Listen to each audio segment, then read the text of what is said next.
So when the fighting stops, the hard work still has to go on. And that's when the UN peacekeepers can come in handy. Right. All right. And then our article continues to say, conflict could easily break out again, and civilians need to be protected. They do. Okay, conflict. C-O-N-F-L-I-C-T. Conflict is our first vocabulary word today. And when we talk about a conflict, we're saying that two countries or groups or even two people, they are fighting. That's right. With each other. Yeah. So we can say these countries or these groups are in conflict with each other. Here is an example sentence. The conflict between North Korea and South Korea has torn thousands of families apart. That was another civil war, right? During the 1950s. Yeah, notice there, conflict is a noun, and we say it conflict, with the stress on the first part, con. But we can also use it as a verb. To conflict is to have a fight or have a disagreement. If you're using it as a verb, you put the stress on the second part. Conflict is the verb. Conflict would be the noun. And in either case, if you're conflicting with something or if there's a conflict, when it begins, we often use this phrase, it breaks out. It begins. It starts. Okay? We often use it for things that are a little bit dangerous or a little bit unpleasant and things that do happen quite quickly. So wars break out. Fights might break out between, two classmates who don't like each other. Diseases can break out. Fires can break out. A lot of these things are not so good and they often happen quickly and there is some danger involved, all right? So things like that start or begin, they might break out. And when we were talking about the people who are most in need of protection, who most need to be protected in a war, civilians are the people we often think of. Civilians are people like you or I, unless you're a member of the military, the army, or the Air Force, or maybe also a police officer or in the firefighters, in the firefighting department of a country or a city. If you're just basically a normal person, you are a civilian, all right? And of course, civilians in war are most in danger. Children, old people, women, men, just average normal people would be civilians. They don't have guns, they don't have uniforms, they can be hurt by either side in a conflict. And then our article says, in these situations, the United Nations or the UN may be asked to send in a peacekeeping force. Oh, okay. Okay, send in. To send in means to tell soldiers or police to go somewhere to deal with a difficult or dangerous situation, like a conflict or war. Okay. Police were sent in to remove protesters from the entrance to the government building. Ah, okay. So who do they send in? Well, it says this force, known as the Blue Helmets or Blue Berets, due to its uniforms, must keep the peace. Yes, the soldiers from the United Nations come from many different countries. They wear their normal soldier's uniform that would have the name of the country somewhere on it, but instead of wearing the normal green or brown helmets that soldiers would normally wear, as you see on the news or in movies, these guys, these peacekeepers, wear blue helmets or blue berets. They're sort of soft hats that soldiers often wear. Why blue? Because blue is not a normal color for uniforms, right? So they just want to say, yes, we're soldiers, but we're not hiding, we're not fighting, we're not on anyone's side. We're here to keep the peace. But they are soldiers, so they do have uniforms. They do wear helmets, just blue helmets. What is a helmet?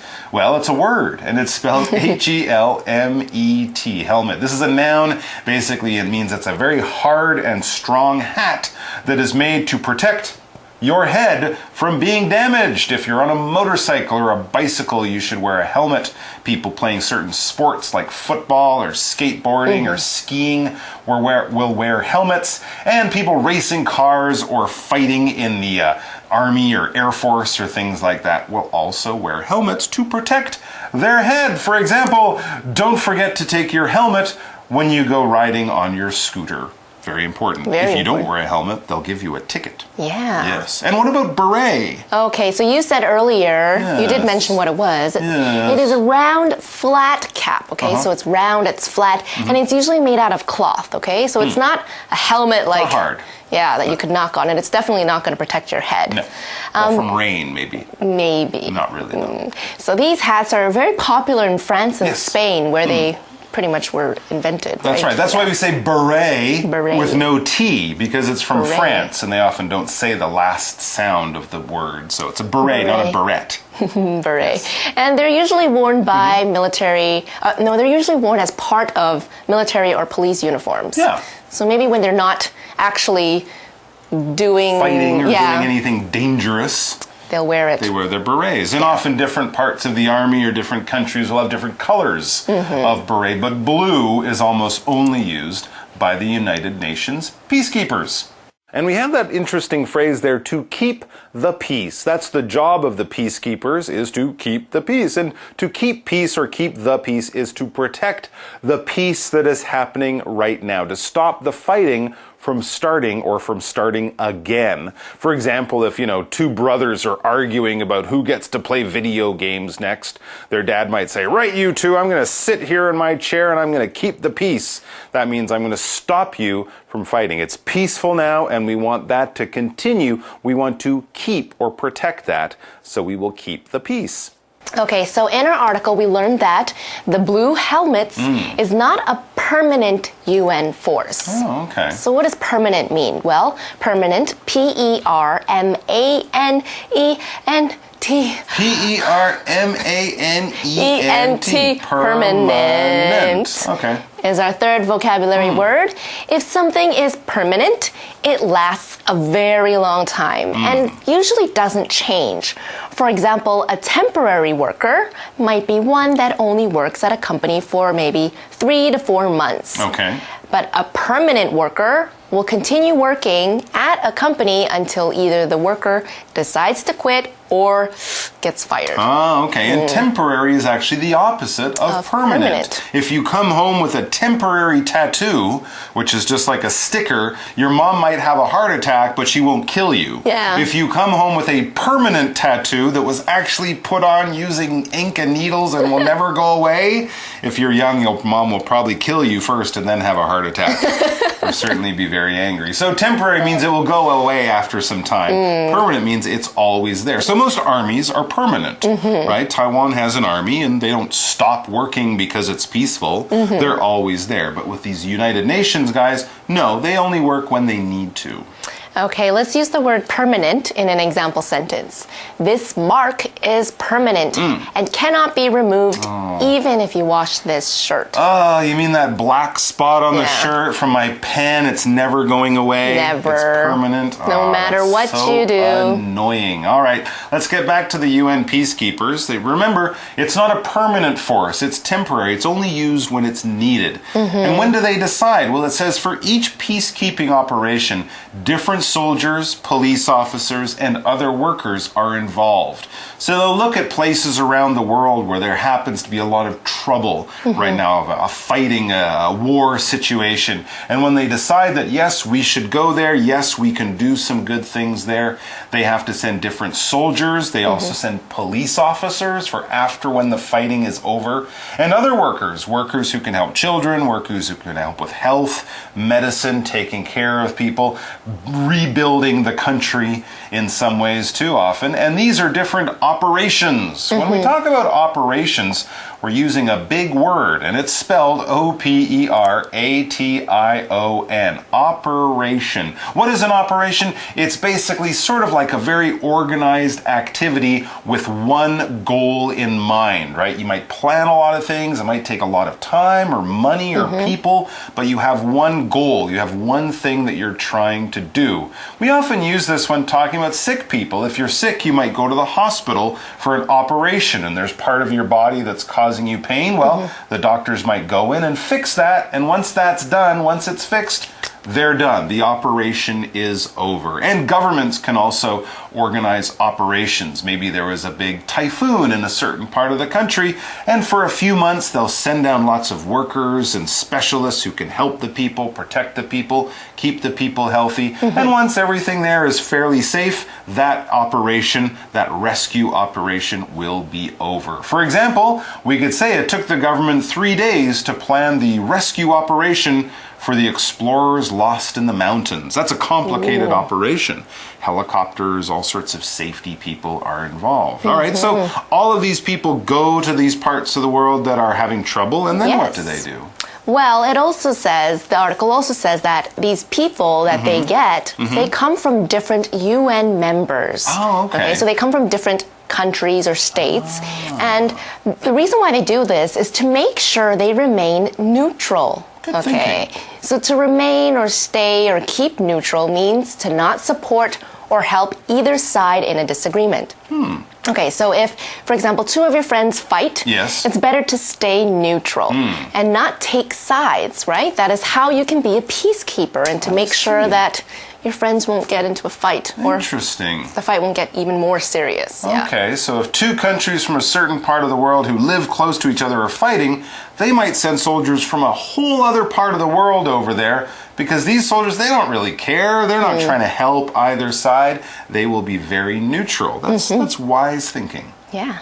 And when we say they come from different parts of the world, we really mean that. Look what it says next. For example, it tells us in 2015, so just a couple of years ago, 120 countries were contributing over 100,000 people to peacekeeping operations. So these aren't just some of the big or richer countries of the world. No, 120 countries. Some very small countries were in there, but they were still doing good work to help out people in other parts of the world. They were contributing to these peacekeeping operations. When you contribute something to something else, that means you're giving it to try to help, all right? So for example, if your friend's having a birthday, you and your friends might contribute to buying a gift for your friend. You don't all have to buy a gift. You don't have to spend a lot of money. But if, 5 or 10 friends put in a few $1,000s, then you could have enough money to buy a new cell phone or something like that. You all join in, you all participate or share in doing something. Okay, next our article says, during an operation, the Blue Helmets has a number of important tasks. Okay, some important things they need to do. It says it acts as an independent monitor of peace agreements and helps local soldiers to carry out the terms. So they're kind of there as like the referee, like a judge in a baseball game or a referee in a basketball game, keeping both sides apart, making sure both sides follow the rules, making sure no one breaks the rules, and also helping the local soldiers to learn about the rules, to learn about this new peace. But mainly they're there to monitor the situation. A monitor, or to monitor, we can also use this as a verb. It's basically someone who watches over and makes sure that everything goes well. For example, if you take an exam at school, you might have a teacher who sits up there or walks around and just makes sure that no one's cheating, no one's talking, no one's looking up things on their cell phone. They're watching the situation, making sure everything stays under control and everyone follows the rules. That's good. Should have that. Yeah, and then we saw the word terms, which is plural, okay, terms with an S at the end. It is used to talk about the conditions that are set out in an agreement, a contract, or an arrangement. Oh, okay. Okay, so for example, when we take a look at a contract, it usually has a list of things or conditions that tell you what will happen when maybe when something happens, or when or how something needs to be done. Okay, in the kind contract. Of like rules, a little bit like that. Yeah, so we call these terms. So what this means is that the Blue Helmets, well, they help the country act on or follow the terms on their agreement. So they have to make sure that the countries do what they said that they would do, or that they agreed upon. They follow the rules and they live up to their side of the bargain. In addition, it says the Blue Helmets assists in keeping ordinary people safe. That's another one that they'll do because the fighting stopped, so a lot of people who maybe ran away from their homes now want to come back and try to start living their lives in a normal way again, and the blue helmets are there to help them too. They're not just worried about the soldiers, they're just as worried, or maybe even more worried, about the civilians, the normal people whose lives have been affected by this fighting. So the blue helmets are also responsible for a few other things. Our article says it might also be asked to oversee local elections to make sure they are to make sure that they are fair. Okay, so to oversee something is similar to monitor, the word that we learned earlier, and it means to watch somebody or something and make sure that a job or activity is done correctly. And we also just learned there that the blue helmets will monitor or oversee elections. An election, E-L-E-C-T-I-O-N. An election, it's a noun, of course. It's when people vote. They vote to choose a leader or a boss or some kind of official position. And there are maybe 2 or 3 people who want that job. And instead of just having an interview and hiring someone, you have an election. You ask everyone, what do you think? Do you like this person, that person, or this person? And everyone gets their chance to go down and put a mark on a piece of paper in secret. And then at the end, they'll count up all of these pieces of paper, and the person with the most votes, that's what we call your piece of paper. It's your vote. The person with the most votes will get the job, okay? And now, of course, this is very common in politics. We choose our presidents in Taiwan and mayors of our towns and cities in Taiwan by having elections. For example, in the 2016 election in America, people were surprised when Donald Trump won. So keeping the warring sides apart, protecting civilians, monitoring elections. Wow, peacekeepers have a lot of important jobs to do, don't they? They do, and our article says other roles involve helping to build bridges. They have to build bridges? Not real bridges. Oh, good. Not those bridges a whole other job. that allow cars and people to cross. Not those bridges. No. Oh, what kind of bridges? When we're talking about a bridge, we're talking about a connection, okay? Oh, like not a physical connection, but maybe, bringing the people back together again, trying to get them to forget the fighting and to make friends when they were enemies before. Yes. That's also a hard job, actually. That is really hard. Yes. So again, the sentence says, other roles involve helping to build bridges between different groups. Different groups, okay. Or there's even another thing that they do, training national police forces. Oh, okay, because in a lot of those countries, the government, during the war kind of falls apart. So things like schools, hospitals, the police, all that kind of basic stuff stops working. So they kind of have to go in like, surgeons or doctors and bring the country back to life. Build a bridge. Build bridges and train police and all that stuff. Interesting stuff. All right, well, that's it for our first look at the peacekeepers. We're going to have more tomorrow, but for now, it's chat time.